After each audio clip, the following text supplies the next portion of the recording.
जय माता दी भक्तजनों। नौमी अष्टमी तक की कहानी मैं माँ गौरी की आपको शेयर कर चुकी हूँ और नवरात्रि में नौमी दिन यानी कि आखिरी दिन जिस माँ की पूजा होती है उनको सिद्धिदात्री के नाम से जानते हैं। तो चलिए सबसे पहले बात कर लेते हैं माता को कौन सा फूल पसंद है, कौन सा भोग पसंद है और कौन सा रंग पसंद है। तो माता सिद्धिदात्री को चंपा या गुलहर का फूल चढ़ाया जाता है, जिसको आप पूजा के बाद चढ़ा सकते हैं। माँ को जगत संचालित करने वाली देवी कहा जाता है, इसीलिए माता को हलवा, पूरी, चना, खीर, पुए आदि का भी भोग लगाया जाता है। ऐसे भी नवमी के दिन कन्या पूजन की जाती है। कन्या पूजन की परंपरा है और कुंवारी कन्याओं को जो भोग लगाए जाते हैं, वो माता को जो भोग लगाए जाते हैं उसके बाद ही कन्या का भोग लगाया जाता है और कुंवारी कन्याओं को पूरी, चना, खीर आदि खिलाए जाते हैं।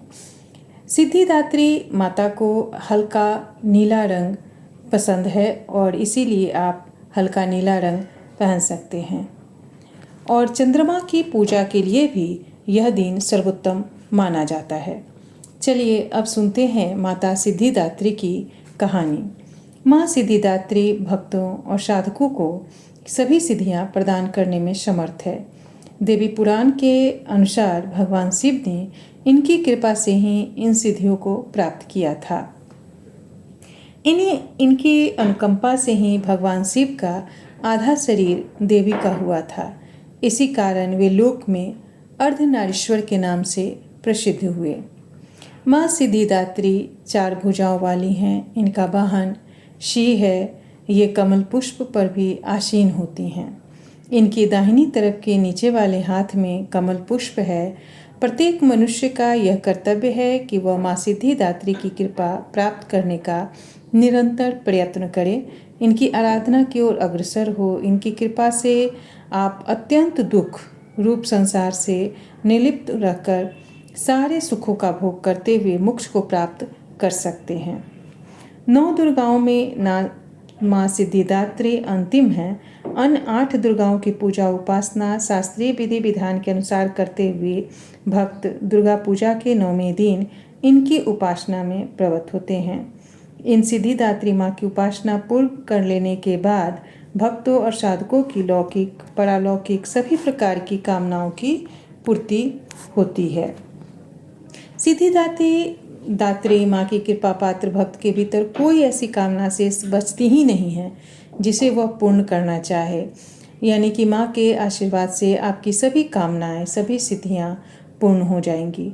वह सभी सांसारिक इच्छाओं, आवश्यकताओं और स्पृहाओं से ऊपर उठकर मानसिक रूप से माँ भगवती के दिव्य लोकों में विचरण करता हुआ उनके कृपा रस पीयूष का निरंतर पान करता हुआ विषय भोग शून्य हो जाता है। माँ भगवती की परम सानिध्य ही उसका सर्वस्व हो जाता है।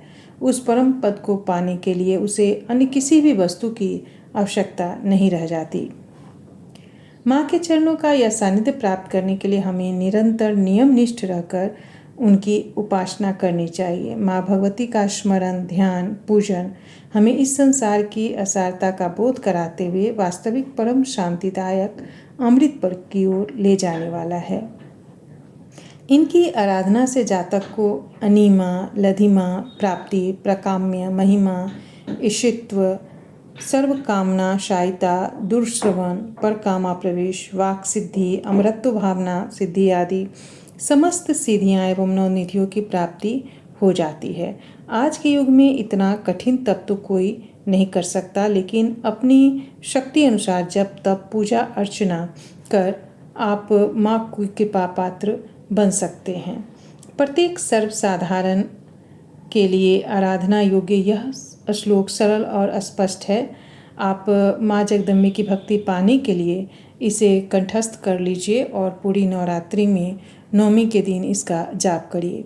या देवी सर्वभूतेषु माँ सिद्धि रूपेण सिद्धिदात्री रूपेण संस्थिता नमस्तस्यै नमस्तस्यै नमस्तस्यै नमो नमः। या देवी सर्वभूतेषु माँ सिद्धिदात्री रूपेण संस्थिता नमस्तस्यै नमस्तस्यै नमस्तस्यै नमो नमः। अर्थ है, हे माँ सर्वत्र विराजमान और माँ सिद्धिदात्री के रूप में प्रसिद्ध अम्बे, आपको मेरा बारंबार प्रणाम है, या मैं आपको बारंबार प्रणाम करती हूँ। हे माँ, मुझे अपनी कृपा का पात्र बनाओ। ऐसा करने से आपके निश्चित रूप से माँ सिद्धिदात्री की अनुकंपा आपको प्राप्त होगी और ईश्वर की इच्छा से आपको वो सभी कुछ प्राप्त हो जाएगा जिसे आप प्राप्त करना चाहते हैं। धन्यवाद दोस्तों। अगर आपको ये वीडियो पसंद आए तो वीडियो को ज़्यादा से ज़्यादा लाइक करें, शेयर करें और चैनल को सब्सक्राइब करना बिल्कुल न भूलें। धन्यवाद।